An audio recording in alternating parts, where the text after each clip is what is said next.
mo. Hindi. Ay, nako. Ngayon, pag-uusapan natin yung papaya. Napakasustansya nitong papaya. Kaya lamang, hindi lahat ng tao nakakakain to basta-basta. May diabetes, kailangan kumonsulta kayo sa doktor. Paganda sa papaya, ang calories niya mababa. Depende sa subukat. Sagana sa fiber, sa protein, vitamin C, vitamin A, folate, B9, potassium. Tapos marami pa siyang B1, B3, B5, vitamin E and K. Kay berde o hinog, mayaman siya sa antioxidant, kagaya ng lycopene, carotenoids, vitamin C. Kaya talagang nakakapag-improve ng ating health. Nako, ang seed, leaves, and root, napakahusay din. Sinubukan ko na yung leaves nung na-COVID ako.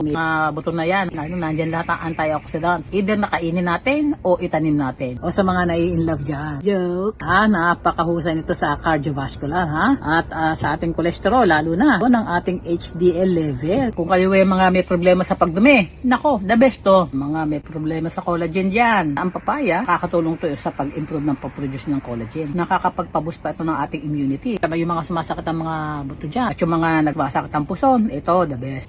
Carotenoids ay neutralize din ang ating mga free radicals sa katawan. Nakukuha natin mga pollutants, saka yung mga kinakain natin ng mga processed food. Hindi maganda sa katawan natin yan eh. Mahusay din doon to sa pag-control ng Alzheimer's.